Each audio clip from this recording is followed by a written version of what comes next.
Labas vakaras. Ačiū, kad atėjote per tokius šalčius, per pusnynus prasikošėt. Ir aišku, mes labai didelių minių nesitikėjom vis dėlto, nes teatras vaikams, o apie tai matyti ir kalbėsim. Kažkokioj atitinkamoje vietoje jisai ir yra. Ir dėmesio prasme, ir galvojimo prasme, ir susidomėjimo, ir kažkokio. Aišku, čia nebus nieko skandalingo turbūt šį kartą, mes tikrai abejoju, ar Aidas Štaiginiotis trauks kokio nors kito gėrimo, statys ant stalo, kaip praeitas kai kurie režisieriai. Aš dabar pristatau pašnekovus, jeigu kas netyčia nepažįsta, tai Ramunė Balevičiūtė, teatrologė, kuri tankiai parašo apie teatrą vaikams pastaruoju metu. Olga Lapina, režisierė, kuri pastato spektaklių pastaruoju metu vaikams, ir Aidas Giniotis, kuris daug metų pastato spektaklių vaikams. Ir dar mokina kitus, kurie galbūt taip pat statys spektaklius vaikams, arba vaidins juose, arba eis į juos, arba apskritai galbūt turės kažkokį santykį. Tai ką, norėčiau taip pat apie formatą pakalbėti. Bandysim išvengti ilgų monologų, nes labai beprasmiška, man rodos, tas yra. Bandysim kalbėtis tarpusavį ir tikimės, kad su jumis taip pat. Jeigu siūlau taip kyla tik kokia mintis, iš karto jos ten nemarinuoti ilgai, o kelti į viršų, įgarsinti, šnekėti ir galbūt net papuošite diskusiją ir kažkokią tikrai vertingą kryptį suteiksit jai. Nes visada yra tas šansas ir jūs jo nepraraskit, nes mes tada jį taip pat prarasime. O aš ką norėjau pasakyti tokią trumpą įžangą prieš duodant žodį Ramūnei, kuri pabandys kažkaip mums gražiai, struktūriškai, teatrologiškai suformuluoti tendencijas galbūt šiuolaikinio teatro vaikams. Mes bendrai bandysim, jeigu ką. Nuo ko man visada kabinasi mintis apie teatrą vaikams, kad aišku, tikrai nei vienas nenori iš teatro kūrėjų šitiems mažiesiems žiūrovams padaryti kažkokį blogą darbą ir pastatyti jiems blogą spektaklį. Nėra tikrai tokių blogiečių, kurie iš principo galvoja taip, pat turiu vaikus, reiks jiems kažką tokio šlikštaus padaryti. Aš manau, kad blogiausių atvejų yra kai kurių žmonių turbūt, kurie šitokį darbą traktuoja kaip galimybę prieš Kalėdas ir visos kitus šventinius laikotarpius užsidirbti kažkokį nemažą pinigų skaičių, prasivažiuojant per darželius arba mokyklas, arba tiesiog šiaip surengus po 6 vaikiškus spektaklius per dieną ir surinkus tą vadinamą kasą. Čia, jau man blogiausias blogietis toks paišosi, kuriam galvoje vien komercija, o estetinė ta kažkokia prasme tikrai abejoju. Bet kodėl vis dėlto iš tiesų ta mintis, kad kalbų lygyje tikrai visi žino, kaip tai reikia daryti, taip pat žino, kaip to nereikia daryti. Pakalbėti visi apie tai puikiai sugeba, labai gražius žodžius kalba apie tą jauną žiūrovą, kurį mes privalome gerbti, kuris užaugs ir ateis ir ne tik dėl to, ir dėl to, kad teatras gali turėti ir kiek teigiamą poveikį tam jaunam žmogui, mažam, tiek ir tikrai neigiamą, ir sugadinti jam įspūdį apie teatrą visam gyvenimui ir net ne vien galbūt apie teatrą. Ir dėl to iš tikrųjų atsakomybė yra didžiulė, tą taip pat visi suvokia, bet kas nutinka vis dėl to, kad scenoje ne visada atsispindi tie sumanymai ir tos gražios viltis ir mintis ir kartais iliuzijos. Žodžiu, teatras vaikams yra tas idealusis, apie kurį visi skaito, rašo ir šneka. Ir labai dažnai tikroviškas jis tas realusis, kuris ant scenos nelabai sutampa su tuo idealu. Tai to kaip ir baigčiau prakalbą ir noriu Ramunės paprašyti truputėlio analizės. Nežinau, ar nuo analizės čia reikėtų pradėti, gal reaguočiau į tai, ką pasakėjai, šiek tiek oponuočiau, nes man nėra aišku, kad visi žino, kaip turi atrodyti, koks turi būti teatras vaikams. Gal kiekvienas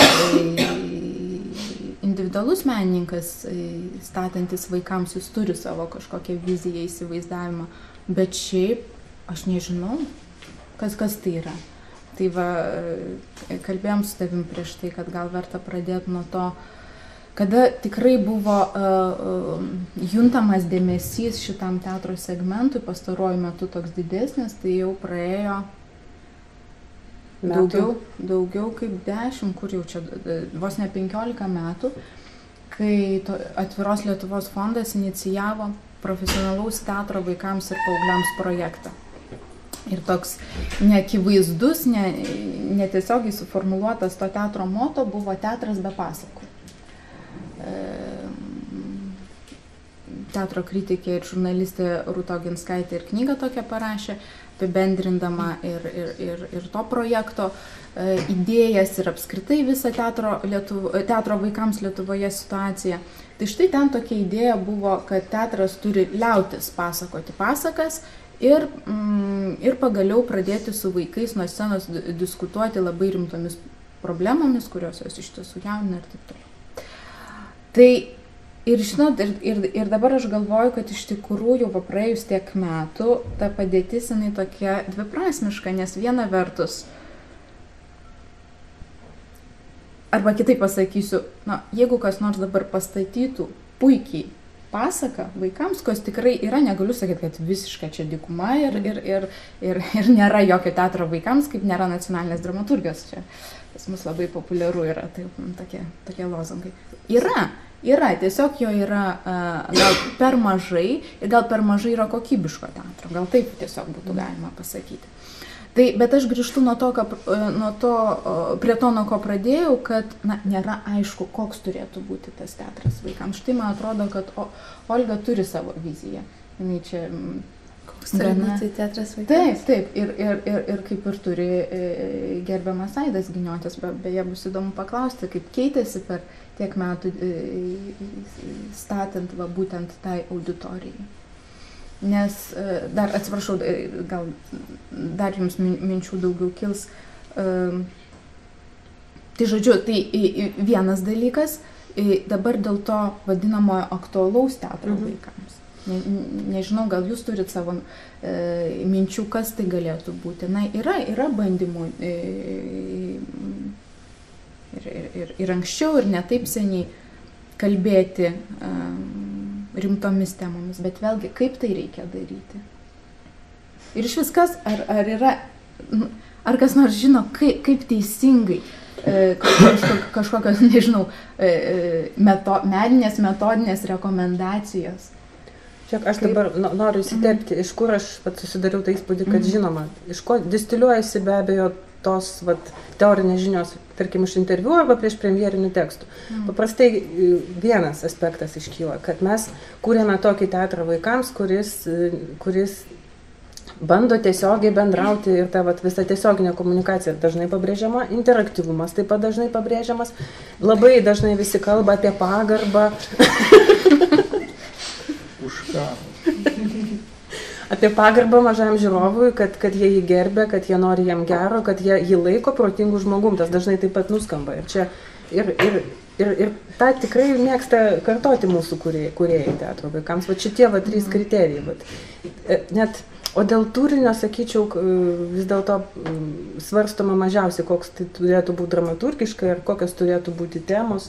Dar arčiau to forumo tikrai sukilo diskusijų banga, kad vaikams reikia kažkaip kalbėti apie tas problemas, kurios juos lygiai taip pat ištinka kaip ir suaugusius. Tai yra šeima, kažkokia atskirtis, visokiausiai socialiniai dalykai ir netgi žiaurus, ko skandinavai tikrai nebijo ir jie rodo scenoje tą tikrovę, su kuria susiduria net matyti ne visi vaikai, o tie, kurie pas mus vadinamose probleminėse šeimose gyvena, ar kažką, žodžiu, išvelka skausmą kažkokį sceną, tikrovės tokius aštrius kampus.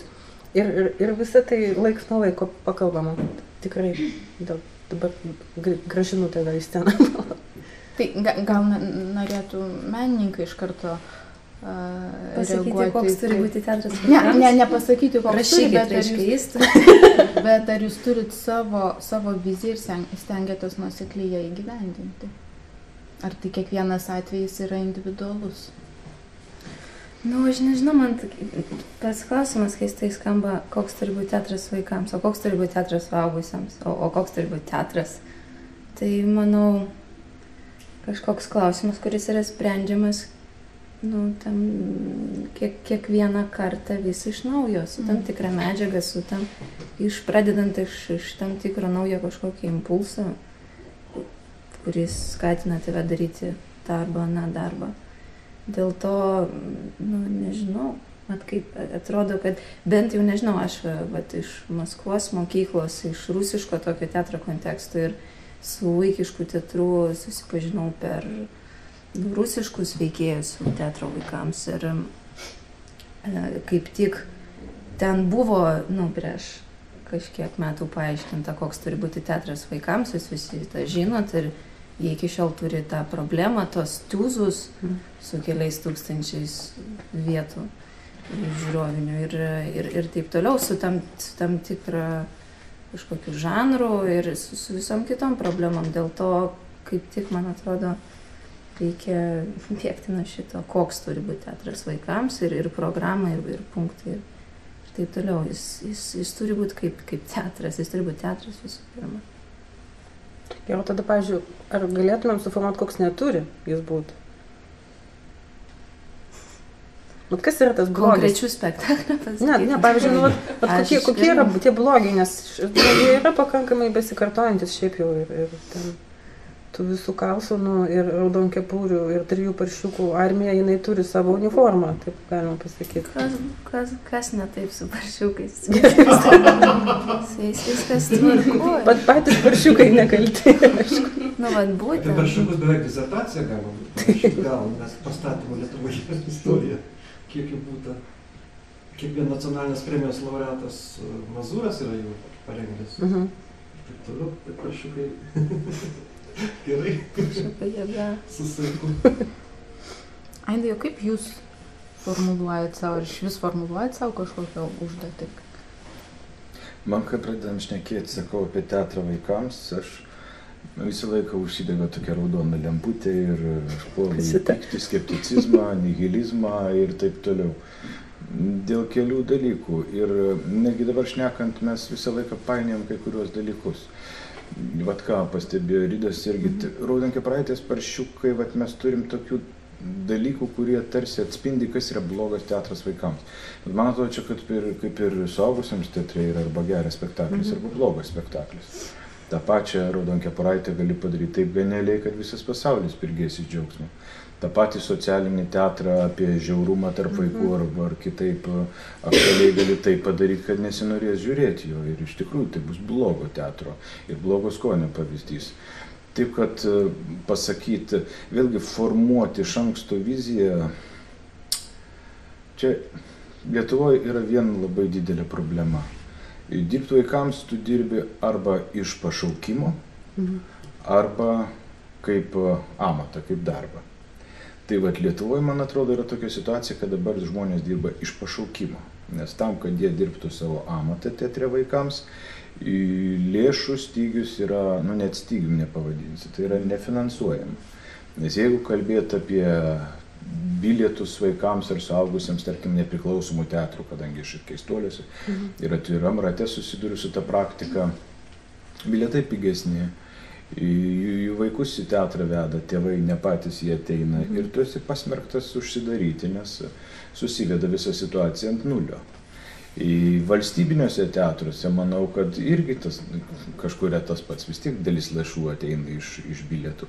O dabar daryti vaikams bilietus Vilniui, tarkim, gal brangesni, bet važiuoja į kokį nors mažesnį miestelį, tai tiesiog žmonės neįperka, jie ten darai nuolaidas, kad jie perka po 2 vaikus vieną bilietą, visokių dalykų prisigalvoja. Tiesiog yra tragiška finansinė padėtis ir jeigu valstybė neskirs, netgi sakyčiau, biudžete atskiros eilutės teatrui vaikams, ar kinui vaikams, ar apskritai kultūrai vaikams, ta padėtis nesikeis. Mes neturėsim žmonių, kurie dirba tai kaip amatą.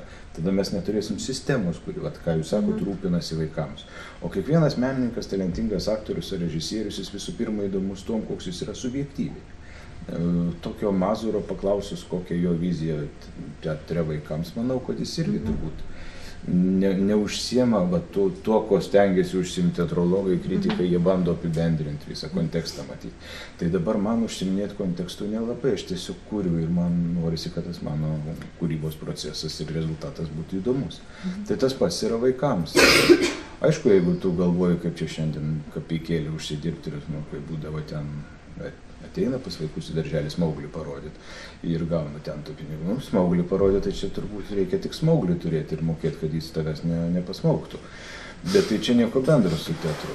O kad teatrai, vėlgi tas visi teatrai ir valstybiniai, ir, pavyzdžiui, mes Keistuolių teatras labai daug užsidirbam Kalėdų periodu. Tai kitas klausimas, kokį mes spektaklį tam pateikėm, koks yra mūsų tas kalėdinis senelis, koks yra bendravimas su vaikais. Jis gali būti ir geras, jis gali būti labai blogas, kad net gėda kartais.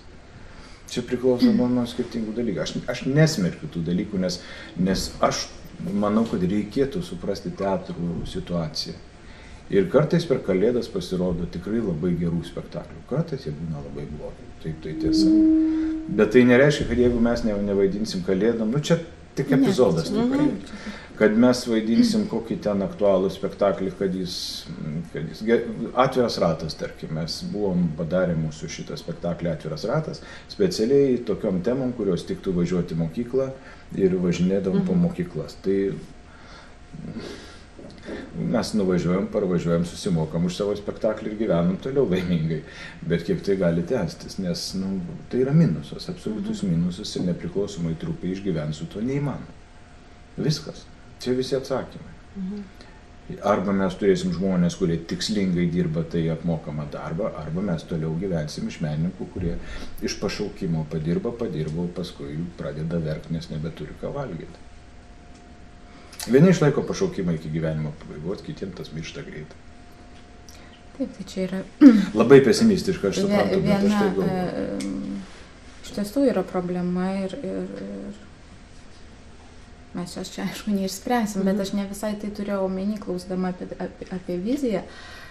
Ir suprantu, kad menininkas yra individualus, jis turi savo braižą ir tos kiekvieną kartą naujus iššūkius, viskas yra taip. Bet aš šiek tiek kitą norėjau paklausti ir dėl to ne visai noriu sutikti, kad tai yra tik teatrologų reikalas apie tai kalbėti, nes man taip atrodo. Kai tu kuri spektaklį vaikam, tu iš karto turi savo užduoti, atsiprašau, aš čia taip gal neteisingai formuluoju, menininkas, kurdamas spektaklį vaikam, turi užduoti savo klausimą, kaip vaikas suvoks tai, ką jis pamatys scenoje. Nes sutikite, kad tas suvokimas jis labai skiriasi, kaip pavyzdžiui humoro pojūtis, ar ne? Tai, kas yra juokinga mums, jiems arba yra nesuprantama, arba jiems yra juokinga visai kiti dalykai. Tai yra būtent tas, man atrodo, kad viena iš problemų ir kaip ir tendencijų tai galima pavadinti, kad yra irgi viena vertus šita problema yra nulemta būtent išgyvenimo būtinybės. Kai teatrai parašo, kad spektaklis yra skirtas vaikams nuo 3 iki 103 metų arba nuo 5 iki 105. Arba visai šeimai. Aš iš karto gal klausiu, jeigu galima, apie tą suvokimą. Ar jūs kurdami spektaklius vaikam vis dėlto kuriate juos visai šeimai, ar vis dėlto bandote kaip skandinavai dabar labai mėgsta? Labai įvairiai. Čia priklauso nuo spektaklio. Nes suvokimas, jisai priklauso nuo amžiaus kaip tokio. Jeigu tai yra spektaklis vaikui nuo 0 iki 3, tu vienai pateiki medžiagą, jeigu ten yra... Ne, čia viskas labai aišku. Tai aišku, kad skirstom. Tik tai, tarkim, mes ką tik kalbėjom apie Grybų karą ir taiką. Kad tai yra vaikams nuo 6 metų. Ir kad ten atsirado eilutės administracijos dėka. Čia yra mūsų klaida didelė. Bet yra skirstimas. Bet aišku, yra spektaklių visai šeimai. Yra, kad ir tą patį Šreką filmuką imkim, tai yra visai šeimai daugmaž. Tai yra ir tokių spektaklių, bet yra spektaklių labai specifiškai, kur ten nuo 2 iki 3 metų, visai mažuliukam. Tai aišku yra tas skirstimas ir tą darom Lietuvoje ir manau, kad visi tą daro, čia jokia nenaujiena. Dažniausiai populiaru, kad yra visai šeimai. Tiesiog platesnė auditorija. Tai būna tokių spektaklių. Aišku, jeigu tuo spekuliuojama, tai čia jau kiti dalykai. Kitas klausimas, kad yra neišauklėtas žiūrovas, o jūs sakot, kad nėra Lietuvoje tokia stipri kultūra skirstymo, tai nėra sistemos. Aš nežinau, ar tai tiesa, bet man kolegos iš Danijos pasakoja, kad egzistuoja speciali komisija, kuri prieš spektaklių einant į repertuarą, arba prieš rodant žiūrovams, tikrina cenzą, ar jis atitinka. Tai ta komisija sudaro kažkokie psichologai, specialūs pedagogai, profesionalai biški kitos srities. Mesgi nesam, biški mano kitokia profesija, aš dar bandau prisitaikyti ir tu gali tik tai spėlioti, paskui eina spektaklis ir tu supranti, kad tiems žiūrovam neįdomu ar taip toliau. Bet yra kitas klausimas, tai yra žiūrovų kultūra, nes yra pratęs žiūrovas skirstyti spektaklius į spektaklius suaugusiems ir vaikams. Va tokiom va tokiais skaičiais mes užrašėm, nuo kelių iki kelių reikia eiti ten į spektaklį. Atneša ant rankų. Mes negalim įsileisti. Nu kaip, vaikas turi eiti be jūsų, jis be manęs bijo. Kiek jam metų? 3. O žinau, kad našvišiu. Taip. Ir ta prasme, ir tai reikalauja laiko irgi, kad žiūrovas, kad tėveliai biškiai atsakingiau pažiūrėtų į tai, ką jie rodo, kokiu laiku ir taip toliau. Jie maždaug į teatrą, tai kaip į teliką, yra tik tai on ir off mygtukas, jie nefiltruoja, ką ten rodo. Buvo pas mus irgi atvejas, taisyklė numeris 1. Nuo 16 metų įeiti draudžiama. Atsiveda vaiką, matau jam iki 11. Sėdi už manęs, aš pirmoje eilėje groju bosine gitara. Sakau, mama, ar žinote, kad čia nuo 16 čia labai daug necenzūrinių žodžių, čia vaikam tikrai negerai. Ką jūs, jis gatvėje tiek visko girdys, jis pas mus pripratęs. Ką aš jai galiu sakyti, gal žmonės yra pripratęs. Aidai, noriu jums pritariu Olgai visiškai. Klausimą užduoti, vėl truputėlį grąžinant prie pradžios pokalbio. Kai Keistuoliai prasidėjo ir atsimenu, esame kalbėję su jumis, kad jūs neturėjote tokios išankstinės programos būti teatru vaikams, taip išėjo tarsi savaime dėl ten kelių sutapimų ir visokių aplinkybių. Taip tiesiog jūs atsiradote toje nišoje, paaiškėjo, kad jinai pakankamai tokia potuštė ir jūs pradėjote kurti ir taip išėjo. Bet kad jūs to neplanavote ir ten jokių strategijų tikrai jaučiu gudrių nebuvo, susėdė jaunieji Keistuoliai ir palaukit, kur čia ta niša, to mes šita gerai, mes čia atsidursim. Kaip per tą laiką, kai jūs joje atsidūrėt iki dabar, ar pasikeitė situacija su, tarkim, ar pasikeitė pats teatras vaikams, jūsų požiūris į tą teatrą, kurį jūs kūrėt vaikams, ar pasikeitėt jūs ir ar pasikeitė tie vaikai, kurie ateina? Vat kaip čia tas kažkoks... labai platu. Žinau. Vėlgi, kai aš sakau, kad mes kai kūrėm neturėjom strategijos, čia yra, mes neturėjom gal jos kažkokios suvoktos strategijos. Jaunas žmogus iš vis jis turi daugiau kūrybinės energijos, negu kad laikom apmastyti, kur ją dėti. Bet lygiai taip pat ir kalbant su kitų šalių teatrais, mes, pavyzdžiui, kaip tik paminėto projekto dėka buvom su Grips teatru iš Berlyno, labai daug dirbom. Labai daug teatro užgimime būna tokio spontaniškumo. Ir paskui tik tą viską tu. Tai aš nemanau, kad mes buvom kažkoks toks energijos pliūpsnis ant lygios vietos. Prieš tai Lietuvoje nieko nebuvo ir staigiai atsirado Keistuoliai. Ne, mes matėm vaikų dienas Šiauliuose, mes matėm Bebenčiuką jaunimo teatre, galų gale mes matėm net ir socialinį teatrą Violetos Pačinskaitės Andrių jaunimo teatre. Buvo tų spektaklių, mes neišdygom kaip grybai lygioj vietoj.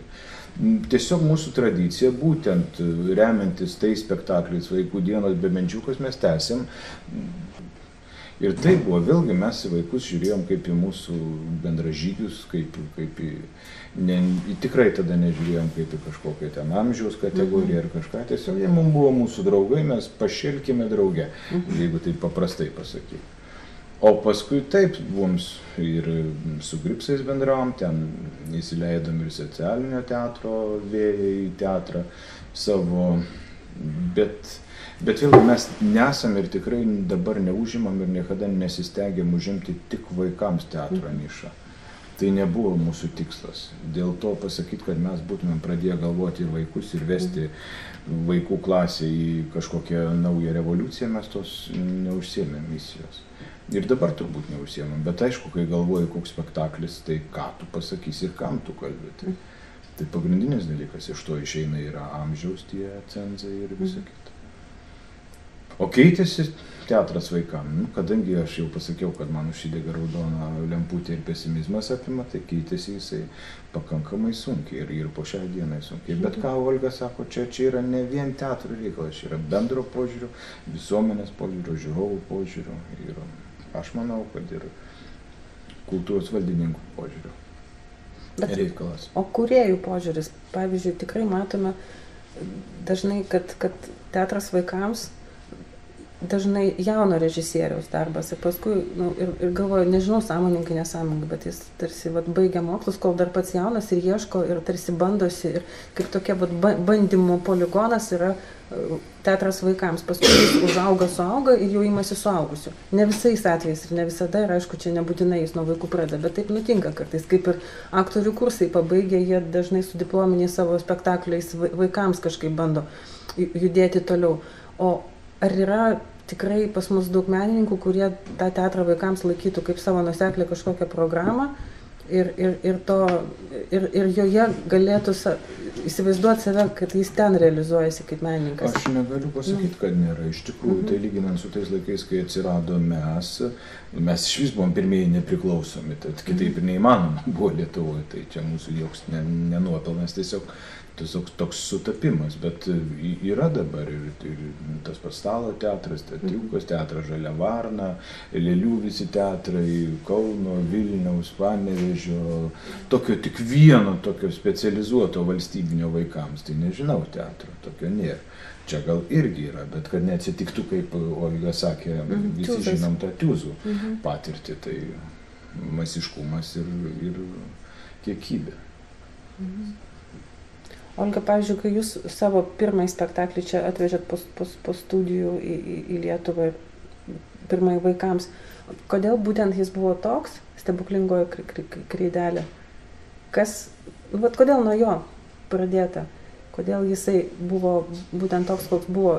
Ir jeigu iš tikrųjų ten kontekstas Rusijoje, kur mokėtės, kažin, ar labai buvo skatinantis tokį spektaklį daryti? Žodžiu, kas buvo tie kažkokie motyvai? Aš su atstovais iš Rusijos STD Asitežo kabinetą važiavau kaip delegacijos narė į Asitežo kongresą, kuris buvo Kopenhagoje, Malmo. Dirbau ten, dariau ištraukas iš šiuolaikiškos rusiškos dramaturgijos ir šitą situaciją daugiausiai lėmė. Ir jau nežinau kiek, jau 2 sezonus aš nieko nedarau suaugusiems ir nesiruošiu kol kas. Ir, nežinau, man atrodo, ten yra, tai be abejo yra kažkokia specifika, ją reikia atskleisti. Kad ją atskleisti reikia studijuoti kažkokias gretimas disciplinas, reikia įsigilinti pedagogiką.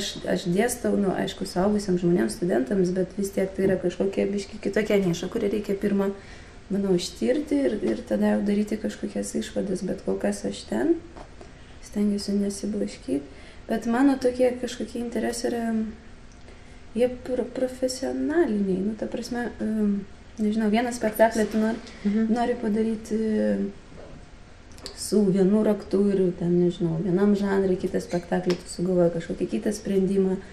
Trečią spektaklį tu nežinai, kaip darysi, bet tu supranti, kad yra medžiaga ir tu nori apie tai šnekėti. Dėl to, nežinau, tai kažkoks, ne tai, kad vaikams ir tik tai vaikams, aš užauginsiu jums lietuvišką žiūrovą. Man tai yra įdomu, man atrodo labai dėkinga, kad dirbti kol kas, kol šviežia dar ką tik iš mokyklos ir norisi kažkokių instrumentų naujų įgyti arba patikrinti.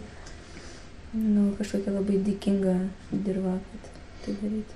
Taip, viskas gerai ir puiku, kad taip yra. Ir, pavyzdžiui, Grybų karas nacionaliniam dramos teatre, kur yra Masalskio ar baigė, ar bebaigė, ar pabaigė, nežinau. Tai, kad tai yra dėkinga edukaciniam procesui, tai neabejotina. Bet man atrodo, kad pats spektaklio kūrimo procesas, pati specifika, vis tiek jinai šiek tiek yra arba bent turėtų būti skirtinga. Kuriant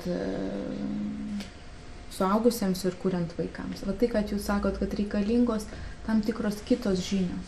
Vis tiek, gal aš čia taip naiviai, idealistiškai mąstau, bet galvoju, kad reikia bent šiek tiek išmanyti vaiko raidos psichologiją, jeigu tu renkiesi konkrečią, tarkim, amžiaus grupę, ar ne? Tos amžiaus grupės percepcijos, kaip jie suvokia ypatumus. Taip. Yra tam tikri, nežinau, ar galime su apribojimas pavadinti. Pavyzdžiui, vaikas nėra pasirengęs tiesiog ateiti į teatrą, nu, va, aš kultūringas vaikas, nupirkau bilietą, atvežiau savo žmoną ir klausysiu poezijos 40 minučių tiesiog dėl to, kad, nu, čia yra, va, mano kultūrinio gyvenimo dalis. Nu, vaikas nepasirengęs, nu, okei, nuo badų, bet reikia pasėdėti, jau greitai bus antraktas, aš eisiu, jis taigi taip nemasto, jam reikia maisto, ne mėsos, bet maisto suvokimo, ne, jau turi būti dėmesys užimtas ir kitokia kažkokia turi būti specifika, aišku, šito spektaklio kūrimo ten. Taip, bet aš tada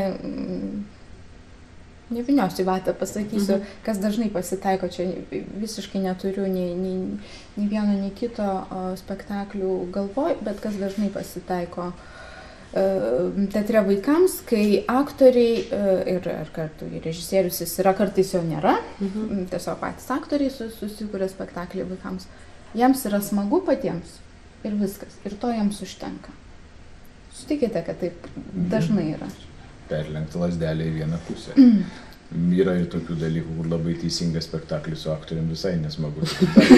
Tada kita tragedija. Nu kaip, čia yra tos visą laiką balansuoja ant to. Bet dėl tų, aišku, kad psichologinių žinių trūksta, labai jų trūksta, mes neturim iš kur jų pasisemti iš tikrųjų. Iš tikrųjų, ką darė Lietuvos fondas ir vis tik tos iniciatyvos jos yra neblogos, kai atvažiuoja užsienio specialistai. Iš kitos pusės vėlgi, su ta pačia Rūta Oginskaitė mes važiavome į tą patį Berlyną, į tą patį festivalį, kur įrašė savo knygą, arba metmenis užmetė teatras be pasakų ir mūsų patirtis irgi vėlgi kaip dviejų subjektyvių žmonių buvo visiškai skirtingos. Tarkim, čia, nu kaip pavyzdys toks. Susan Austin, visi puikiai žino ir jį buvo pas mus ir workshopus vedė. Ir aš mačiau spektaklį Susan Austin kartu su Rūta, sėdėjom greta, ir kuris yra toj knygai paminėtas, kur mama išprotėjusi ir mergaitė. Kadangi aš jau vaikų teatre vis tiek dirbęs ir jau vaikų publiką juntu, tai man asmeniškai tai buvo elementarus blogas spektaklis. Elementarus, tragiškas spektaklis. Kuria prasme? Vaikai salėje nuobodžiavo, jų ta tema visiškai nekabino, tai buvo subjektyvi Suzanos tema apie jos pačios vaikystę. Aktoriai vaidino prastai, išskyrus mergaitę, ten tie du vaiduokliai ir tie jos šmėklos buvo visiškai chalturščikai. Vienintelis ten įdomus iš tikrųjų dalykas buvo pati Suzanos, kuri darė vertimą iš švedų ar vokiečių ar anglų kalbą. Prašom, aš skaitau Oginskaitės knygą, Suzanos ten labai gerai. Nu taip, principiai jinai labai gerai, bet spektaklis buvo blogas. Ir dabar kuri va ta svarstyklė nusveria, ar ten buvo festivalinė publika, galbūt Švedijoje ta publika, kuri ateina žinodama, ko ateina, jį priima kitaip. Vat ir psichologiškai naujumo, novatoriškumo, aktualumo prasme labai teisingas spektaklis, bet blogas iki begalybės. Geros intencijos nebūtinai atveda, aišku, rezultatą, bet dabar kalbam, kad režisierius turi turėti psichologinių žinių ir čia didelis mokyklos klausimas sukyla, nes tarkim, ar iš tiesų gali teatro akademijos, kurios ruošia režisierių, turėti tokį labai tikslinį tikslą dar jiems dėstyti stipriai, rimtai ir nediletantiškai vaiko psichologiją, vaiko raidą. Nes, aišku, aš net įsivaizduoju, ten vieno semestro kursas nelabai čia stipriai padėtų. Tiek pat tas režisierius, jeigu būtų šiaip smalsus, jis pasiskaitytų knygų. Bet dabar, ar nors viena teatrinė mokykla sau gali leisti tokį, jis tą pasakytų, čia labai siaura specializacija, ar ne? Nors, aišku, psichologija nepakenktų. Aš atsiprašau, kad o ką mes ruošiam kursus Panevėžio, Alytaus teatrui, taip, tai kodėl negalima inicijuoti kurso? Pavyzdžiui, kokiam teatrui? Pavyzdžiui... Vaikų teatrui Lietuvos mes tokio neturim. Vaikų teatrui tada su ta nauja programa nueiti į kultūros ministeriją. Kad įkurtų naują teatrą? Kad ne teatrą įkurtų, bet kad įtrauktų ją į tai. Tai viskas svarbu, mes galime ruošti kursą vaikų teatrui, bet tai jo nėra tokio. Jo Lietuvoje nėra vaikų teatro. Ką tie aktoriai vargšai baigė darys? Nu tai ką daro, būrėsi kiekvienas kursas, būrėsi į trupę ir vaidina. Tai dabar, matot, aš manau, kad idėja labai teisinga, labai gera, bet koks tau žmogus stos į aktorinį, kurie iš vis dar ateina dauguma, taip 70% papulti į aktorinę ant žurnalų viršelio galbūt. Vat su tokiom mintim jis ateis į tikslinį stojimą kurt vaikams visą gyvenimą. Čia dar reikia, kaip pasakyti, čia labai utopiška idėja iš tikrųjų. Jeigu būtų toks teatras su savo vizija, buvo kursas Lėlių teatrui, skendo man ko, kad mes neturim specialistų, nes labai retai surenkam tokį kursą, kas ten 16 metų. Tai, kaip, čia viskas susiję. Jeigu būtų tam tikros subsidijos, būtų lėšos skiriamos, atgaivinkim tą sritį. Tada būtų konsultacijos su psichologais ir kai viskas yra tokiam, sakau, pašaukimo, entuziazmo lygiai, tada ir plaukiam kaip kas išmano. Bet tai suprantate, tada yra užburtas ratas, mes nekuriam, nes nėra pinigų, mes neduodam pinigų, nes nėra. Nėra ką finansuoti. Užburtas ratas, čia naujas yra prievarta, uždaras ratas, užburtas ratas. Tai tada, jeigu galbūt tokia praktiškesnis pasiūlymas galėtų būti ir beje ir klausimas, o kur dingo visa šita Sitežo veikla?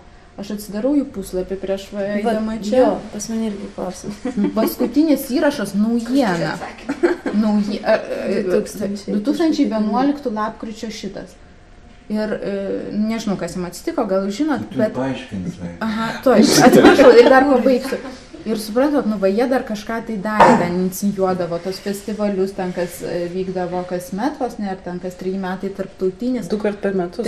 Dabar nėra nieko. Taigi surenkim kokį festivalį, duos pinigų, seminarui, kaip papildoma programa. Gerai, pasikalbėti. Tai viskas tvarkoj, Ramunė, dabar pati pasakė, duos pinigų. Bet kai buvo paskutinis Sitežo festivalis ir prezidentė Violeta Podolskaitė ėjo kultūros ministerija ir visur kitur prašė pinigų, spėkit, ar kas nors jų davė. Tai ką, rašė projektą ir buvo atmestas? Taip. Nesąmonė. Taip. Ir nepamirškit, kad krizė buvo prasidėjusi. Taip, krizė buvo prasidėjusi. Bet tai aš atsiprašau, aš nieko nenoriu žaisti, bet pastatyti kokį...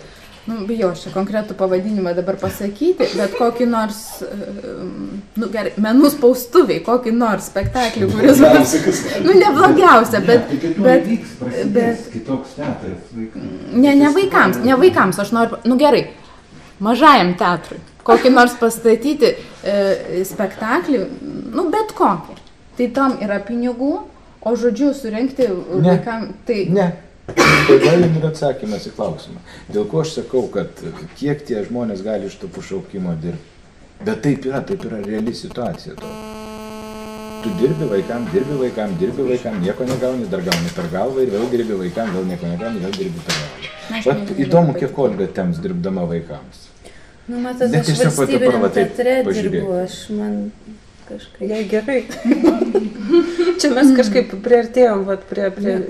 Ten kaip tik, ta prasme, ten reikia vaikiškų spektaklių ir nėra, visiems yra aišku, kad po kalėdinio maratono mes galėsim sau leisti, reiškia, ten 3 premjeras ir tai maitina ir čia iš vis čia buvo kažkokia nesąmonė, kad leido spektaklį rodyti ten man 20 vaikų, nes kaip pareiškė vienas mūsų meno tarybos narys, vaikai mus maitina. Ir aš kas čia per 20 vaikų. Ir čia nieko juokingo nėra. Supratau. Nuostolingas spektaklis, kaip ir paskaičiuoju, kiek dalyvauja aktorių, kiek dirba tarnybų. Bet ta prasme, bet jam... Dotuojamas teatras. Rusų dramos teatre, nežinau, ten 3 paršiukai surinka daugiau negu rusų klasika. Per rusų klasiką pusiau tuščia salė. Bet mokyklos klasėm taip ir sueina žiūrovas. Bet man atrodo, kad visi valstybiniai teatrai daro būtinai ten 1-2 vaikišką premjerą per metus. Tai nereiškia, kad tai yra blogai, bet toks unikalus išskirtinis atvejis šitos spektaklius. Jo yra. Dabar planas, ne planas, vis tiek tai yra karmuška ir kaip tu gali nestatyti. Aš noriu iškart, jau ačiū paminėjot, Menų spaustuvės sausio mėnesį bus festivalis Kitoks teatras vaikams. Ir čia ne reklaminė pauzė ir pertraukėlė, bet labai į temą norėčiau Jolitos Balandytės, vienos iš organizatorių, paklausti. Pirmą festivalį, dabar bus 3. man rodos, buvo rengta be nei vieno papildomo lito, kiek pamenu. Ir kaip buvo su Karmuške, man atrodo. Išverskite. Lesyklėlė, ėdžios ir taupiklėlė, žodžiu, apie paršiukus maitintojus. Ir buvo tikslas tada, rengiant tą festivalį, būtent jį kitokį tą teatrą vaikams pristatyti. Ir man rodos, iš karto irgi organizatoriai susidūrė su šiokia tokia problema turinio. Teoriją gražiai gali susiformuluoti, paskui ką kviečiame tą festivalį. Ir buvo kaip irgi sumanima, tada natūraliai, nes čia yra menų spaustuvė, nepriklausomų, nevyriausybinių teatrų. Bet tai taip pat nebūtinai bus labai geras spektaklis vien dėl to, kad jis iš nepriklausomo teatro išėjęs. Pakalbėk galbūt, Jolita, apie tą pačią pradžią. Pati kaip ir buvai tame. Nenoriu. Ne, tai aš nežinau, ką čia ir gal pridurti, tiesiog pradžia buvo tokia, kokia jinai buvo, idėja atsirado dėl to, kad mes kaip ir daug ką turime, kad tai galėtų vykti šiaip jau menų spaustuvėje. Vienas dalykas, kitas dalykas, tai tarkime, tas noras pristatyti tą kitokį teatrą, jisai buvo, aš nežinau, mano akimis žiūrint, aš nesu teatrologė, aš tik tai vadybininkė, vis dėlto teatras, kuris kuriamas yra menų spaustuvėje tų pačių nevyriausybinių organizacijų, nevalstybinių trupių, tarkime, tai jis truputėlį yra kitoksai negu kad daugelį valstybinė. Aš nesakau, kad valstybinėse teatruose nėra to kitokio. Aš kaip paprastą pavyzdį gal galėčiau pasakyti, mane labai sukrėtė tiesiog, tai buvo vienas iš pavyzdžių, premjera menų spaustuvėje ir tiesiog kaip buvo neįprasta, nes pas mus yra kitaip. Po spektaklių pas mus visą laiką vyksta, kai vaikiški spektakliai, kažkoks interaktyvus bendravimas, ten eina į sceną, kažką daro, kažką čiupinėja, bendrauja su kūrėjais. Ir staiga visiškai neseniai įvykusi premjera, vaikai pripratę prie menų spaustuvės vaikiškų spektaklių bando elgtis visiškai taip pat, kaip elgdavosi iki tol, tai yra bėga į sceną, staiga išbėga režisierius ir sako, negalima, ir atbaido tuos vaikus.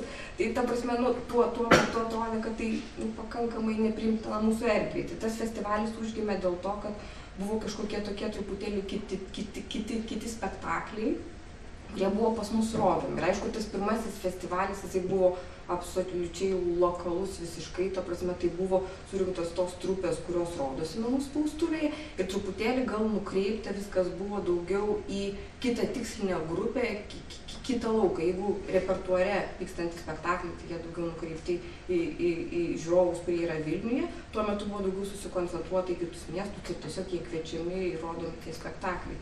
Tai buvo tokia pradžia, kiti metai, aišku, buvo truputėlį tokie išsiplėtė, ten ir Klaipėda atsirado ir tarkime vienas toksai kaip ir užsienietiškas spektaklis buvo pakviestas. Dabar, 3 metai, mes patampame tarptautiniu, man labai smagu, kai aš čia dabar girdžiu, kad labai dažnai cituojami yra skandinavai, tai šie metai yra taip vadinama Nordic platforma, tai yra skandinavų platforma, tai yra mums pavyko prisikalbinti 3 trupes iš Skandinavijos, aišku, ačiū ir tam, kad vis dėlto šiaurės šalys labai rūpinasi, kad jų menai būtų pristatomi kitose šalyse, tai yra puikiai galimybė gauti finansavimą. Tai faktas tas, kad vis dėlto tos 3 trupės yra labai tokios kaip ir skirtingos, bet jos atspindi, mano klausimas dėl amžiaus grupių, tai ta prasme pabandėm parinkti absoliučiai skirtingoms amžiaus grupėms skirtus spektaklius. Tarkime, jeigu danai Obendens atvažiuoja su spektakliu Egein, kuris yra skirtas nuo 0 iki 3 metukų, tai yra viena tikslinė grupė. Švedai iš Malmės Memory Wax atvažiuoja su spektakliu Trash, labai populiarus sustainability ir panašiai, ta prasme, perdirbimas ir visa kita žaliavų.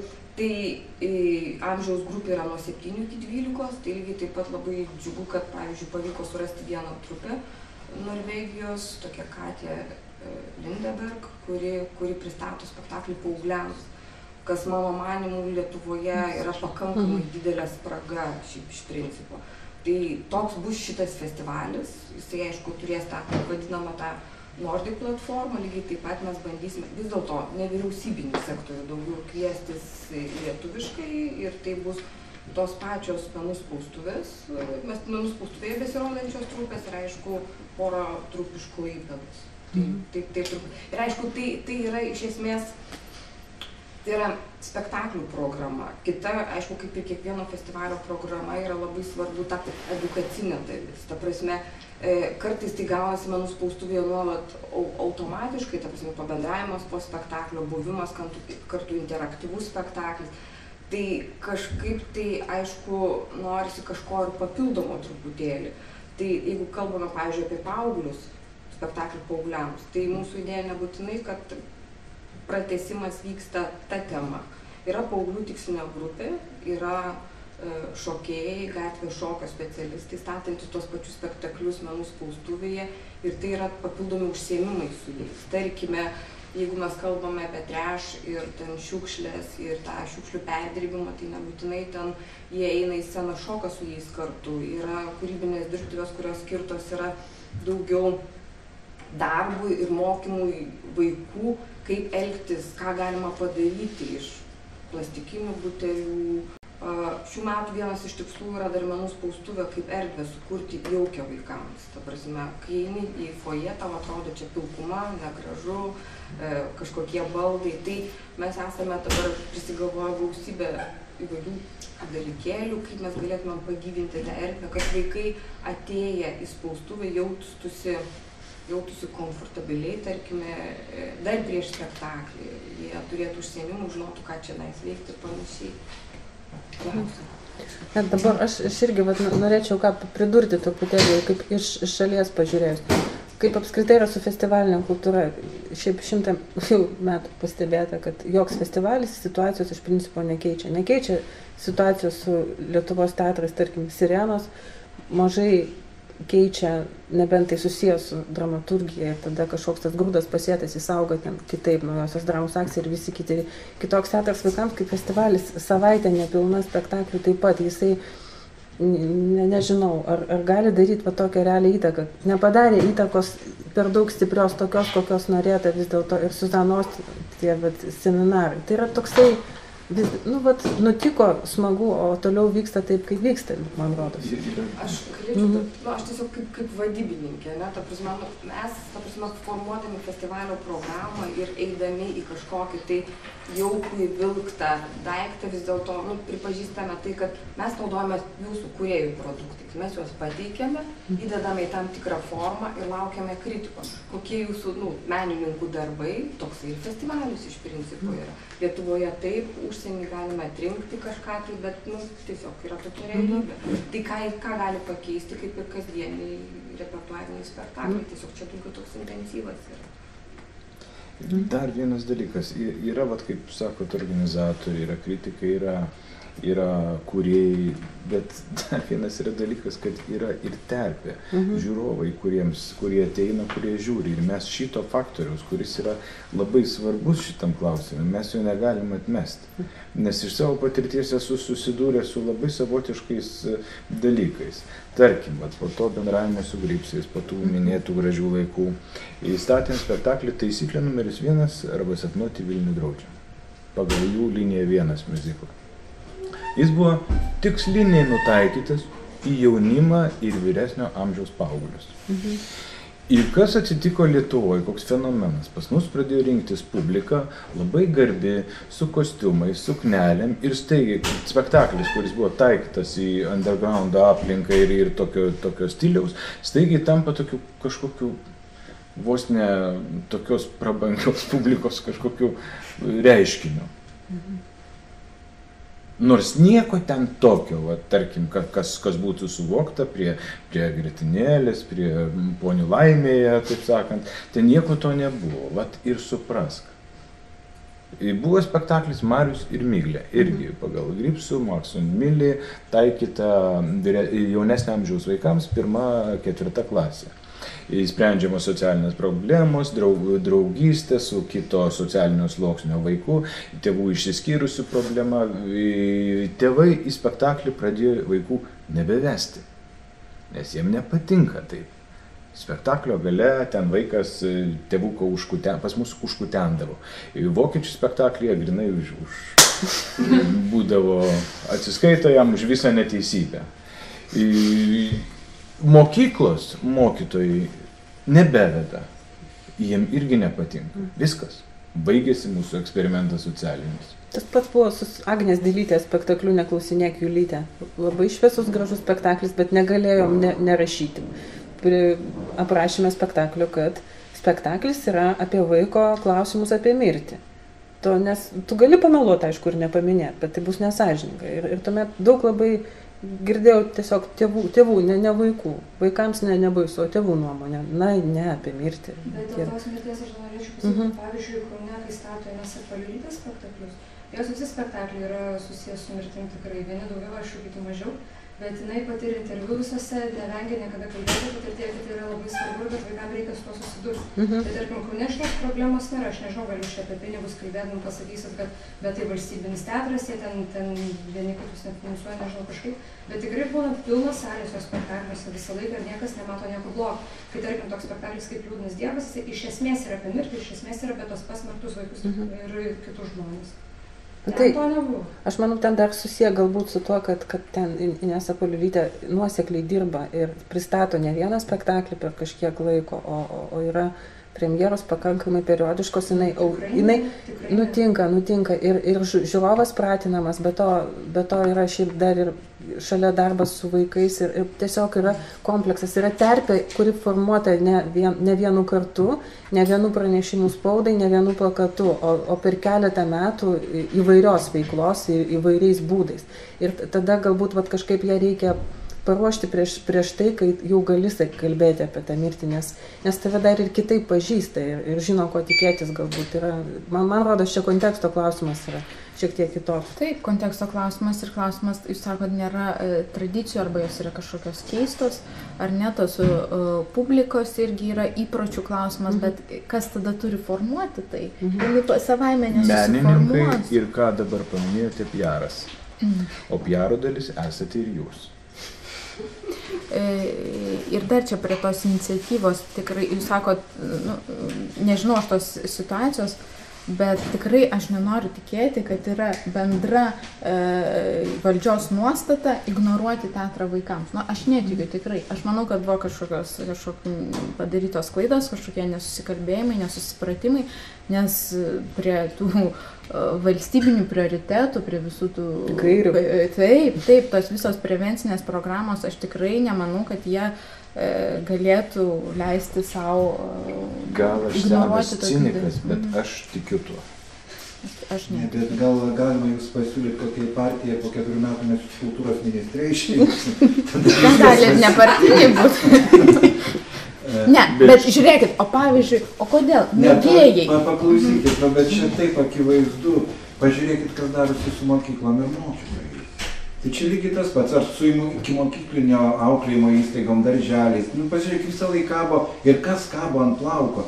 Dar matematika turbūt liks, ten dar kažkas papildomas ugdymas arba kūrybinis lavinimas. Pirmas, kas bus nubraukta, jeigu tik pritrūks pinigėlio, o kaip taisyklė pritrūksta ir pirmiausia kenčia tie kūrybiniai lavinimai arba skonio lavinimo dalykai. Lygiai tas pats ir su teatru vaikam. Tai yra nerezonansinis dalykas, kuris reiškia, jam suskaus, jisai ten suinkš, nieks neišgirs arba neatkreips dėmesį. O jau kai reiks, nežinau, Masalskis, o dabar staiga uždarys jo pažadėtą į teatrą. Tai jau rezonansą įgaus. Vaikai, nelabai kam kiek valkataujančių. Arba į mokyklą neinu, kam rūpi tie vaikai. Formaliai balsų rūpi. Iki kriminalas neatsitinka, tada visa Lietuva keliais kryžiais ir tai tik viena. Nors ten, sakykime, 100 galbūt. Kenčia nuo to ir apie tą, čia tiesiog, ką jūs minite, vieni, kad reiškia, visi žino, koks turi būti teatras vaikam. Nežino. Iš tikrųjų labai lengva yra, kas žino, tai tos, miesčionijos didžioji dalis, kuri mažam vaikui negaili pinigų, paskui mokyklai numeta, žinokitės, ten kultūrinkit mano vaiką. Jie žino, ko jų vaikų reikia ir ko nereikia. jiems sunku paaiškinti, sakykime, kodėl užkuteno tėvelis, geriau tada ne, ir pats neis, ir savo vaiko neves. Nu, iš tikrųjų, kai pagalvoji, bažnyčiam buvo vienintelio kultūrinė įstaiga, ne, kokiam 19 amžiuje ar 20 amžiaus pradžiai, veda irgi vaikais, tai nieko nesupranta, bet šalia visą laiką yra kas aiškina, tu čia nesidaryk, va dabar klausyk, girdi, nu, ruošia tą vaiką tam priėmimui, ne kažko.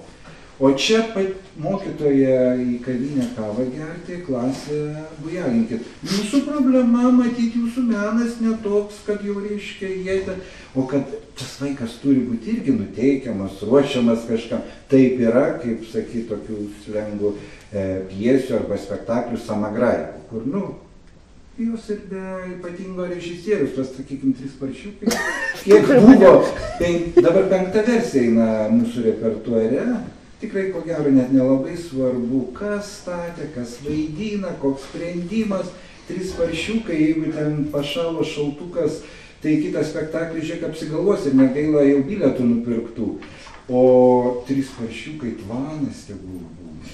Ledai krenta, ateis sirgdami vaikai ir tėvai juos ves neš. Todėl, kad, bet irgi negalvokit, kad tie 3 paršiukai visiems taip jau reikalingi, kaip, nu, kasa ar kas nors. Taip susidėliojo, kad lėlė taip. 3 paršiukai. Kauno lėlių teatre nė karto jie nebuvo pastatyti, nes Kaunas komerciją daro kiškiais. Nežinau, kodėl. Bet ten savo firmą, ten apie kiškius istorijos kažkodėl pasada. Nu, nežinau, nu taip yra. Reiškia, bet yra spektaklių, kur reikalingas nusteikimas. Nu, nežinau, va toks Mazuro buvo spektaklis, kur nu, visiškas neformatas ir tarybiniam laikam, ir tarybiniai cenzūrai, ir net publikai, reiškia, ir vaikam, ir suaugusiam. Bet jame buvo kažkas tokio gero. Nu, Gedos poezija, iš tikrųjų, kaip sakyti, nuo cenzūros, reiškia, taip paslėpta Betliejaus istorija. Pasaka apie stebuklingą berniuką niekam, kas tas niekas. Tokia kalėdinės dvasios, nepaprastai skaidrus, šviesus spektaklis, kur jokia galai nesueina.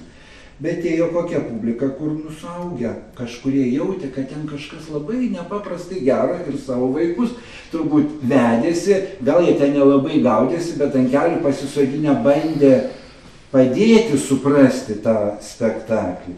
O jeigu vaikas, mama, kas čia? Ai, nesąmonė. Nu, tai aišku, ką jų ten. Juk yra ir tokių eksperimentų buvę, kur tiesiog režisieriai darydami vaikams spektaklius, prašydavo, kad tik vaikai. Nes paprastai suaugę savo tokia inertiškų nusiteikimų, nu net trukdo, reiškia, primeta net prieš norą. O vaikas, nu sakykime, yra irgi puikus spektaklis Mazūro jau, gerai bus 30 metų, Bitė Maja. Nu, spektaklį ilgamžių dėl politikos, o šitas grinai dėl publikos, reiškia. Ir, nu, aš pats stebiuosi tuo fenomenu, pilna salė susirenka, tikrai jau užaugę, kažkada buvo vaikai savo vaikus atvedę, jie nežiūri tos spektaklį, jie kalbasi tarp savęs, visą laiką šurmulį. Vienintelis momentas yra, reiškia, kur visi nutyla, Bitė Maja skrenda, o skrenda į lėktuvėlių ir tokia nuostabi Latėno parašyta daina Piškinaitėse dainuota. Tai va čia visi nutyla, va čia jiems spektaklis. Susirenka vabalai, diskutuoja, visi kalbasi, vabalai tarp savęs, publika tarp savęs. Nu, atrodytų neįdomu jiem. Vėl Bitė Maja skrenda prie kitų vabalų, vėl visi nuščiuvę, reiškia.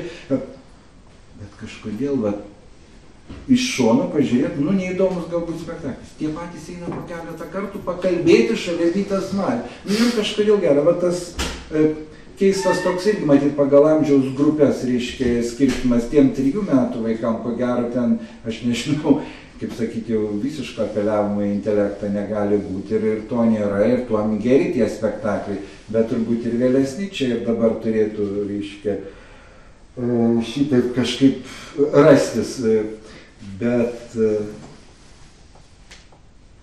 faktas tas, kad iš tikrųjų iš pašaukimo dirbu ir dirbs ilgai.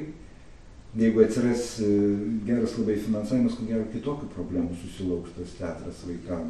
Nu, kaip čia pabėgti nuo imituotojų, ar kaip vat amžinatilis Vida Savičiūnaitė labai taiklų terminą surado rašydama recenzijas, bet čia ko gero tik teatrui vaikams tinka, reiškia rašydama, paprastai kaip etiketas recenzijos. Tas buvo režisierius surežisavo, tas suvaidino, tas muziką parašė. Tai jau po tokio, reiškia, imitavimo vaikiško spektaklio, tokį rado modelį pasakyti. Režisierius honoraro naštą apsiėmė tas, dailininko honoraro naštą, nes ten kaip ir knyginė, dabar nuėjęs gali lentynai rasti knygų, iš tikrųjų to vardo vertų, ir yra, kur ne knygos jau, bet kaip knygos, kažkokie ten, nežinau, lankstinukai, žaisliukai, pakramtimui, nebe knygos netgi, prekė, produktas, aš jau nežinau, ir spektaklių yra daug tokių. Tai va, bet suaugusiam, ką žinau, rasit taip galimybę pavadinti, režisierius, ar honoraro naštą apsėdę, turbūt nerasit nei vieną spektaklį, paties prašiausia, taip, ką žinot, pavadinsit režisierių, reiškia, spektaklį, bet vaikų teatre iš tikrųjų yra tas. Yra dalis, kurie ir stengiasi, ir daro, ten sėkmingai, nesėkmingai. Yra tokių, kurie tikrai siūlo tik imitacijas, labai maloniai perkamas provincijoje arba darželiuose, mokyklose. Ir čia, nežinau, gaila, kad pora, reiškia, atstovų, kurie jau iš tikrųjų vyrasi težais dirba, kodėl nėra jos unimai dirba, kodėl nėra. Čia labai rimta tema iš tikrųjų, negu taip patrūpint prieš prasidedant jūsų garbingam festivaliui, reiškia, kitoks teatras. Man rodos, kad ir toks teatras vertas, reiškia, diskusijų, ne tik tas kitoks, reiškia, kaip ten jis turėtų gyventi, bet ko gero, tie patys skandinavų kraštai jau taip yra patys nudegę, pasimokę ir tokią nuostabią patirtį sukaupę. Net ir struktūroje, reiškia, kryptyse, veikloje, organizaciniuose dalykuose.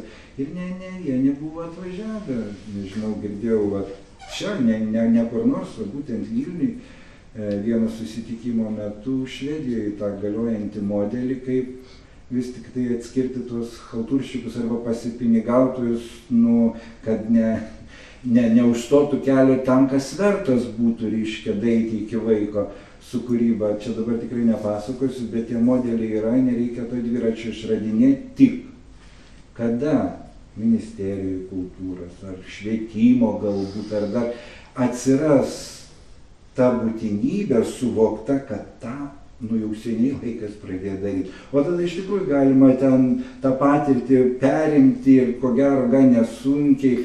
Po šiai dienai kažkodėl aš ieškojau vaiko teisų deklaracijų, kuri yra, reiškia, ratifikuota ir Lietuvoje.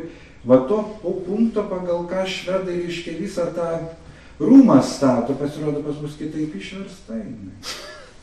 Ir negalima tuo, reiškia, argumentuoti. Ten, reiškia, švedai remiasi to, kad vaiko teisų deklaracijų parašyta, vaikas turi teisę į meną.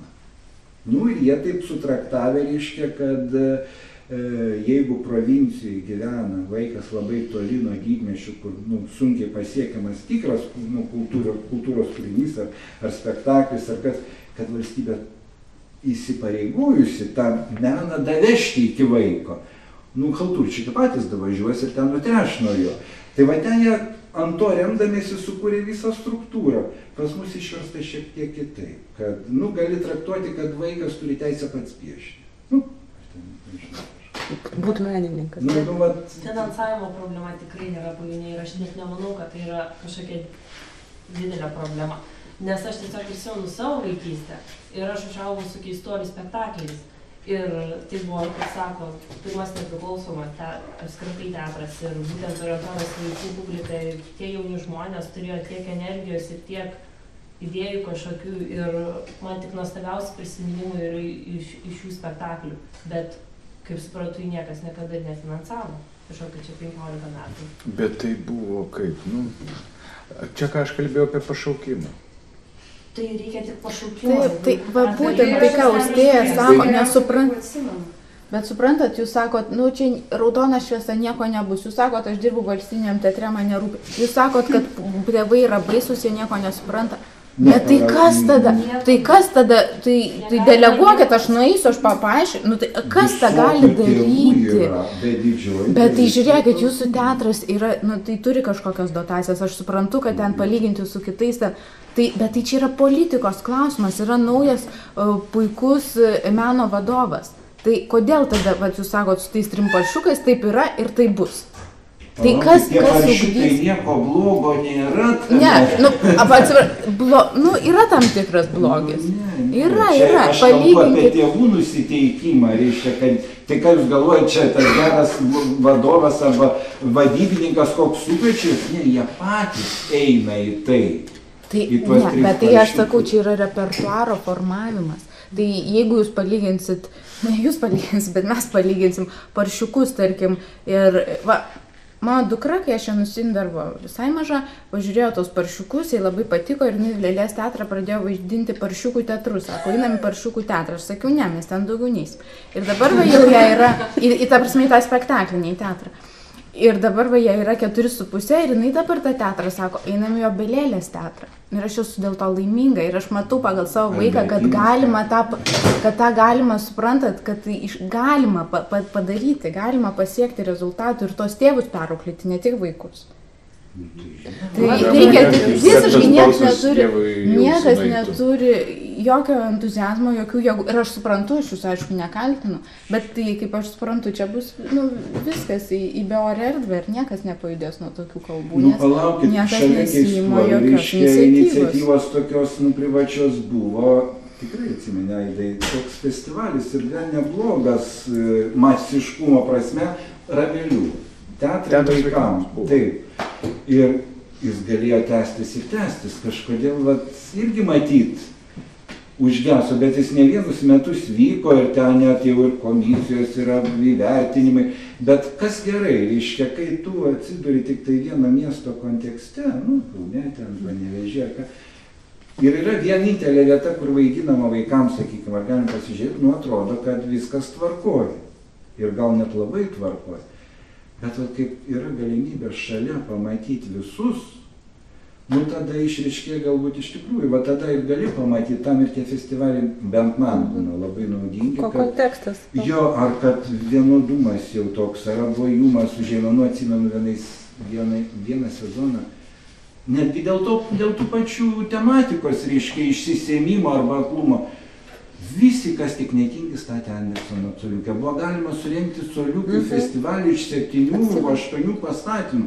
Galvoju, ar ta Lietuva tokia didelė, ar tų pasakų pritrūko. Vis tiek, kai jau vieną krūvą sumeti juos, pamatai kažkokias ir aklumą, kad aklas aklą veda, ar kažkokia nesąmonės, nebeliko daugiau pasakų, visi ant tos coliukės vargšės užsiciklina, kodėl tai atsitinka. Ir daugiau tokių ir sprendimų, reiškia, banalumo, ar ką nors atskirai paėmus, lyg ir galėtų būti toks, viskas tvarkai, vaikai patenkinti, teatrai patenkinti. Žodžiu, festivalių reikia, kad ta kolekcija parodytų, kas yra kas, patiems.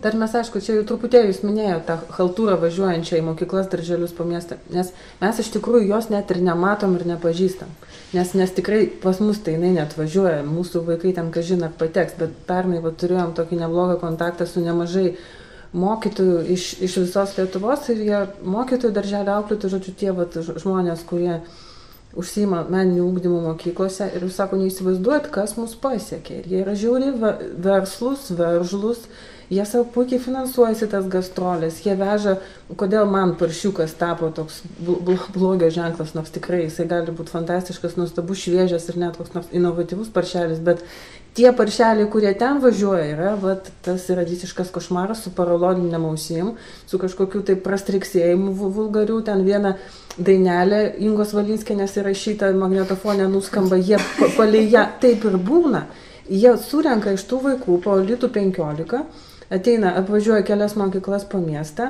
dar labai dažna praktika yra sumokama nemaža suma to darželio direktoriai, to mokyklos direktorių, dar kažką, kad jie juos įsileistų ir įstatytų į planus visokius ten ugdymo ir šitaip viskas ir vyksta. Ir mes, kai kalbam apie žmonių skonio tiesiog gadinimą ir kryptingą, ir šita partizaninė veikla, aš nežinau, kas ją gali sukontroliuoti.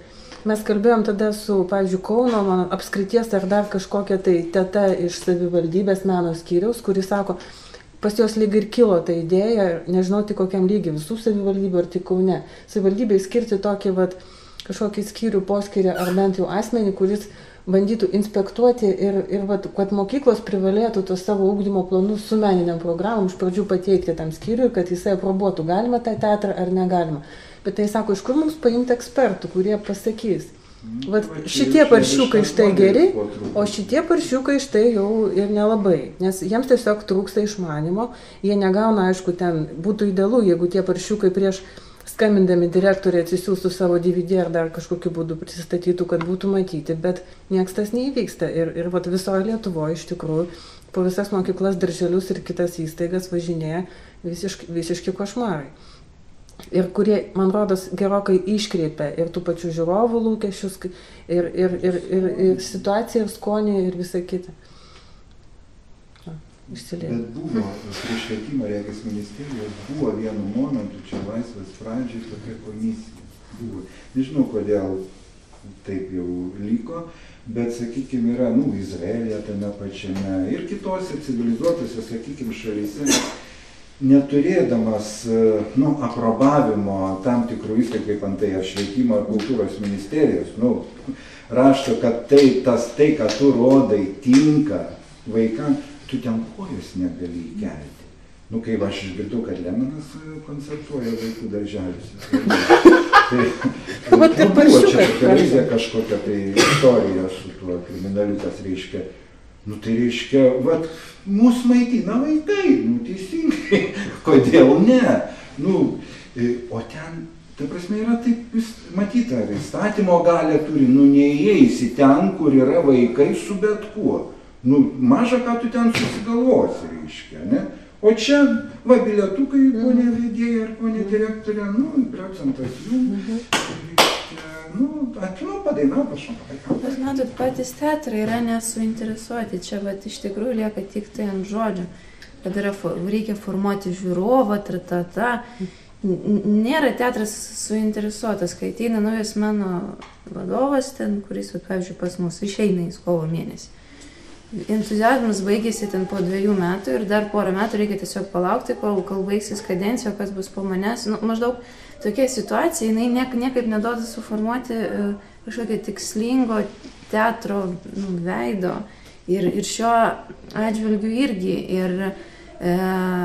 Buvo bandymas, nežinau, aš pati ten bandžiau tas mūsų už PR atsakingas merginas kažkaip, kad su mokyklom reikia bendrauti, kad reikia skatinti mokyklų dialogą su profesionalais, su režisieriais, su aktoriais, o ne su kažkuo, aš nežinau, iš kur tie chaltūriškai atsiranda, iš kur jie išeina, iš kokių gelmių. Iš kokių rūsių. Ir tai teatras nesuinteresuotas. Kam reikia ir taip ateis. Pas mus pilna salė, žiūrėkit, 3 paršiukai pilna salė. Ko jums reikia? Į kokią mokyklą aš turiu skambinti? Ir šiuo atžvilgiu, ta prasme, tarybiniais laikais ten tikslingai jie bendravo ir buvo tokia programa ir tie pagal programą ten 2 spektakliai per metus. Šiuo atžvilgiu buvo geriau, nes tai buvo būtina. Dabar kam tai daryti, nes ir taip viskas gerai, vis tiek jie ateis, ypač per kalėdinį laikotarpį, o turi būti teatras pats suinteresuotas tada bendrauti ir pritraukti vaiką, nes kažkaip irgi taip keista. O, chaltūrčikai iš mūsų, nežinau. Aš Ramūnei dar įpilsiu žibaliuko jos neramybės ugnį. Mes Keistuolių teatre vienais metais buvom padarę taip. Iš tikrųjų, priėmėm žmogų ar net 2, kurie grynai bendrautų su mokyklom ir darytumėm ar vaikus atsivežam, ar sukūrėm tam tikri spektaklį, buvom sukūrę spektaklį, kuris važiuotų į mokyklas, kuris buvo tikrai normalaus lygio, negaliu pasakyti, kad ten ir iš kugumo, bet objektyviai buvom pasiruošę ir darėm šitai. Susidūrėm su viena labai paprasta problema. Beje, tais laikais buvo kažkada iš švietimo ministerijos atėjęs įsakas, kad turi būti aprobacija, bet ten su komisijom kažkaip keistai jie ten. Kažkoks vienas klerkas ten tiesiog leidžiu, neleidžiu buvo. Ten irgi nebuvo objektyvų, bet buvo ta sistema. Paskui dingo jinai. Ir mes susidūrėm su kokia bėda? Su mokytojų bėda. Nes mokytojų, kurie įsileistų kokybišką teatrą, tikrai yra nedaug. Jų suvokimas teatro kultūros yra irgi maždaug tokio lygio kaip tėvelių ir visų. Jis atspindi bendrą Lietuvos teatro kultūros suvokimo situaciją. Ir mokytojai tiesiog jiems būdavo per daug darbo. Atvažiuos kažkokio trupė, čia visa kita. Jiem geriau greitai tyliai fit. Dar bilietus platinti, dar jau oficialiai platinami. Dar mūsų 2 darbuotojai, kurie dirba tą. Mes ten ir mokytojus už dyką ten, sakėm, leisim ir paprastai prisigalvom visko. Bet mokytojams paprasčiau įsileisti Smauglį į mokyklą.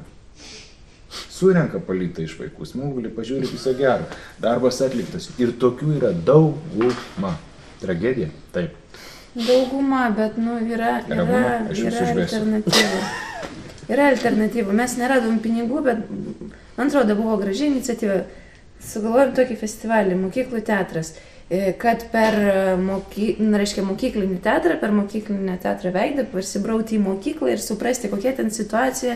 Ir taip pat mes supratom, kad labai daug priklauso nuo mokytojų, nuo mokyklos supratimo, kiek reikia skirti lėšų ir pastangų tam ugdymui. Ir taip pat mokytojai sako, kur jūs buvote anksčiau, mes viso šito nematom.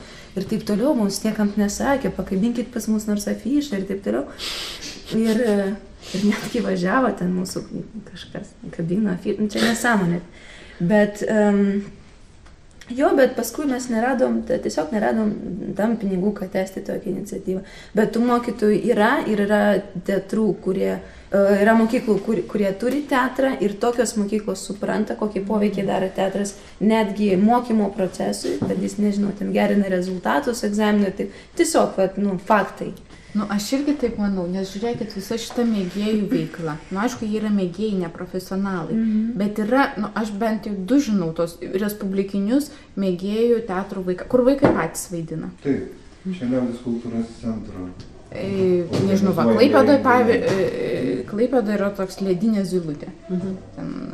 Ir tikrai yra, ten kokybė. Kad yra tarptautinis festivalis, mėgėjų mokykla rengia, Gorkio mokykla rengia. Tai va, ir tikrai, ir dažnoji mokykla yra ir tas dramos būrelis, ir ten, tai aš nepasakyčiau, kad yra visiškai koks ten lygis toks. Dažnoji mokykla, čia labai apsirikta pasakyti. Jūs tas mokyklas suskaičiuosit ant pirštų. Zylutė, paskaičiuokit, dar Panevėžy yra teatrinės Pokraipės mokykla, licėjus Vilniuje, kuris irgi su savo, jų yra labai nedaug. Bet kolektyvų šitų yra mėgėjiškų, paauglių teatrų yra daug, nes kultūros rūmuose jie reikia nebūtinai mokykloje. Iš tikrųjų tai nemažas skaičius. Arba, pavyzdžiui, studentų teatrų, kur yra tas festivalis, irgi ten yra ir publikos labai daug, ir jie kažkaip funkcionuoja. Ne, tai mes kalbam apie mokyklos bendravimą su teatru, tai mes geriausiai, aišku, sutarėm su to mokyklom, kuriuose yra teatrinės dalykai, yra teatrinės studijos ar būreliai, ten yra žmonės, kurie teatro misijos nešėjai toje mokykloje. Tada kontaktas vyksta. Bet tokių mokyklų tikrai yra nedaug. Bet jų yra pakankamai šiaip. Aš dabar negaliu statistiškai pasakyti, bet... Tarkime, mes turime vieną tokį projektą neformalaus ugdymo erdvėje mokyklų bendruomenėje. Tai yra projektas, kuris remiamas yra Švietimo mokslo ministerijos ir kaip ir Atviras ratas dalyvavo su keliais spektakliais, kai vaikai, vyresnių klasių mokiniai yra vežami į menų spaustuvę, praleidžia čia visą dieną, klauso paskaitas, vakare žiūri spektaklį, galiausiai yra kūrybinės dirbtuvės. Tai mokyklų tikrai buvo daug ir noras dalyvauti. Mes irgi orientavomės būtent į tas mokyklas, kur yra stipresnė ta pakraipa. Vilniaus licėjus, Kauno licėjus, tai ta prasme, jų yra pakankamai nemažai. Ir sakyti, kad jos tik kelios, tai ne visai sutikčiau. Kiek tas, gerai čia, niuansas. Čia skaičių klausimas, pagrindinė, kad vis tiek tai priklauso nuo mokytojų ir kažkaip reikia, Mes čia kalbėtų apie sistemą, kad būtų ryšiai su visais taškais. Čia turėtų būti... tikriausiai turi būti sistema, o irgi taip nepavyzdžiui teatro iniciatyva. Iš karto. Kaip teatras funkcionuojantis, važiuojantis su tam tikrų specialių projektų į mokyklas. Ir mes išsisėmėm ir viską. Ten kažkas bandė kažką. Jo, aš noriu klausti pačių režisierių, tai kiek jums abiem, pavyzdžiui, yra svarbi suaugusių nuomonė apie jūsų pastatytus spektaklius vaikam ir kaip jums atrodo, kiek šiaip suaugę žmonės yra, pavadinkim, kompetentingi kalbėti apie spektaklius vaikams? Kaip šiaip suaugę žmonės? Jo, kiek yra kiek galima pasitikėti jų nuomonę apie spektaklius vaikams, nes tikrai gana dažnai, bent jau savo praktiką, žinau, pasakė, kad suaugę ir vaikai labai skirtingai vertina. Tauša, tu turi omeny, atsiprašau, kritikus, ta prasme, kokia apskritai. Nu, tarkim, jeigu, tarkim, būtų paprašiau, galim susisiaurinti šitą auditoriją. Bet šiaip apskritai aš apie suaugusius kalbu. Ar mes, vaikų teatro kūrėjai, suprantam vaikus, ar... Ar kiek jums yra svarbi suaugusių žiūrovų nuomonė apie tuos jūsų spektaklius, kurie yra skirti vaikams? Nelabai suprantu konteksto. Nu, žiūrėkit, aš suprantu klausimą, galiu paaiškinti. Pažiūrėjo mūsų su Vlada vaikai spektaklį čia spaustuviai ir Vladas vaikas sako, tobula. O mes sakom, nu, žinai, netobula. Tai ar jums tai yra kriterijus, kad vaikas pasakė, kaip mes išsiaiškinamės, nesuprato, ką tas žodis reiškia, bet nesvarbu. Ta prasme, kad vaikam tai yra gerai ir tai yra kriterijus vienintelis. Vaikam gerai, tai tikrai nėra viršūnė vertinimas. Vaikam yra gerai visokie, tokie, žinai, pokštai su užpakaliais ir taip toliau, ir visa multikų industrija. Mes žinom, kas vaikam patinka. Vaikas taip, jis yra švari būtybė ir viskas gerai, bet jis reaguoja nebūtinai tik tai į aukščiausios kokybės meną. Jį gali pralinksminti ir labai tokie dalykai, arba žiaurus dalykai jam gali atrodyti. Trileris jam gali patikti. Dėl to aš, čia smulku pasakyti, kad man nesvarbu, kad sako suaugusiai, svarbiausia, kad vaikui būtų linksma. Tai yra kelias niekur, tai yra, svarbiausia, kad vaikui patiktų. Tai yra kažkoks labai bet irgi tie suaugusiai, aš sakau, tas suaugusiai žiūrovą, nes nuo suaugusio žiūrovo, nuo mamytės priklauso tas vaikas. Ir ta mamytė arba atves, sekantį kartą į tą teatrą, kaip, sakat, neįsim daugiau 3 paršiukus, arba atves, arba neatves. Ir nežinau, jeigu kartu. Bet tuo metu vėlgi nuvažiuoju į mokyklą, yra suaugusi normali mokytoja, kuris su jiem dirba su vaikais ir mūsų spektakliai būdavo tokie, kad mes išeinam ir norim kontakto su vaikais. Mes tik išeinam, jie pradeda kažkaip gyvai reaguoti ir aš girdžiu, ramiai, tylėkit, prašau laikytis tvarkos. Tai tada nei mum, nei vaikam negerai. Tai tuo metu aš pasikliauju aišku vaikais, nes aš kontaktuoju su vaikais, ne su mokytojais.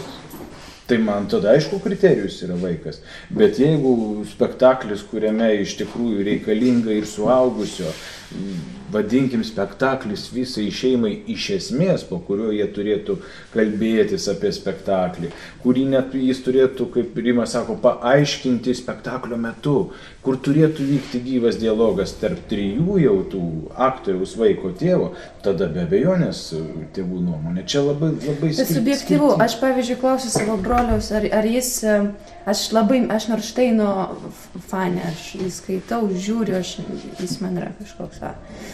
Aš klausiu savo brolius, ar tu parodė jau tą ežiuką rūkę? Dukterėčiai man sako, ne, per gliūčnai. Ta prasme, jis jau pastatė sieną, jinai jau to negaus.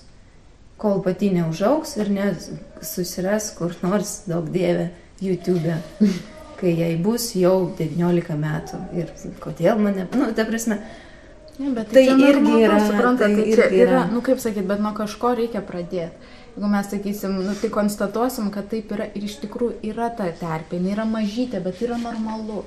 Mano aplinkoje tarp draugų yra tikrai nemažai tėvų, kurie neturi namie televizoriaus iš principo. Ir jie, nėra taip, kad visų skonis yra vienodas ir visų yra tokio, reikia nuo kažko reikia pradėti. Pavyzdžiui, visose privačiose mokyklose yra teatro disciplina. Kiek aš žiūrėjau, absoliučiai.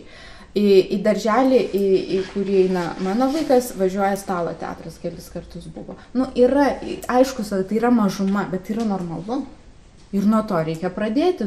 Tai kaip žmonės, bet koks judėjimas visuomenėje, nuo kažko prasideda. Pagaliau tai gali ir mada netgi tapti.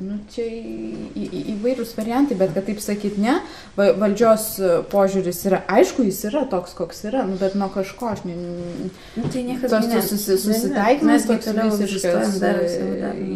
Taip, bet kad kažką.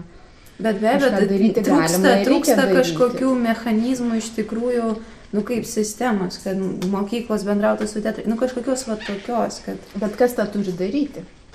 Šiuo atveju tikrai ne mes, atsiprašom. Ne, tai aš nesakau, kad jūs imkite Ne, ir darykite. sakau, kad tai yra... Kaip jums atrodo? Kaip jums atrodo? Aš čia matau teatro skyrius turėtų būti mokykla, vaikams. turi Ministerijų vaikams būti turėtų būti šalia teatras, Sidos.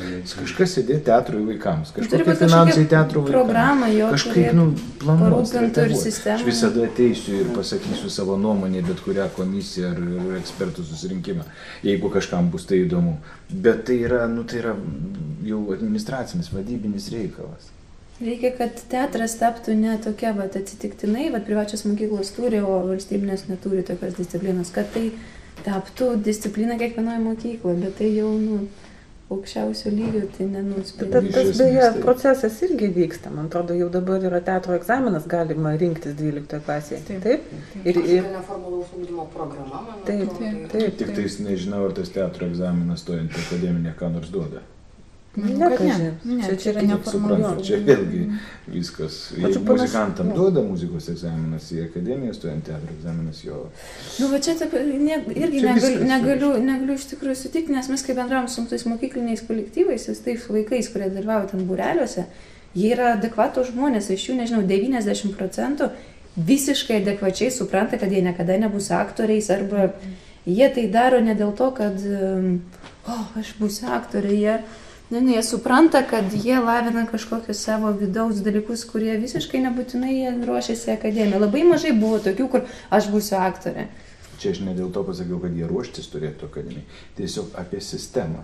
Nes jeigu muzikos mokyklos ruošia ir jos tai yra įteisintas sistemiškai, jis nebūtinai turi būti profesionalus muzikantas, bet tai jau yra sistemos įteisinimas, kad muzikos egzaminas kažką reiškia.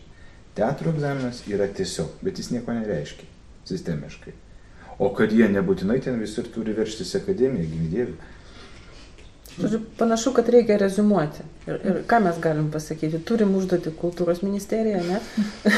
Ne, kodėl nepasakius? Iš tikrųjų, čia taip gali skambėti, gali pasakyti, kodėl būtent vaikus dabar išskirsim kaip kažkokią grupę ir jiems kažkokią tai steigsim skyrių, gal reikia pagalvoti, tarkim, apie seniorų teatrą, dar kažką. Visą laiką atsiranda kažkokių kitų grupių, kurias galima paminėti ir tada vienai kažko neduoti.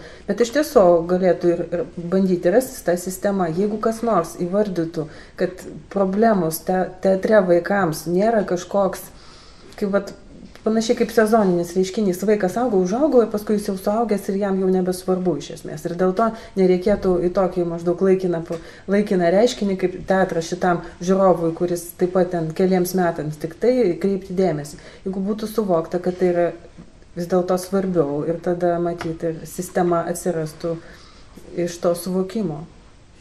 Ir finansavimo, ir kažkokio administravimo, ir požiūrio, ir kontrolės, ir įvairiausi dalykai. Bet kažkaip labai abejočiau, ar tai kol kas įmanoma. Vat aš tą tokį skyrių teatro vaikams kultūros ministerijų, kai nėra, pavyzdžiui, šokio skyriaus atskiro ar dar kažko, įsivaizduoju, labai sudėtinga. Taip, bet matyt, kol jo... Tai būtų logiška. Būtų gal.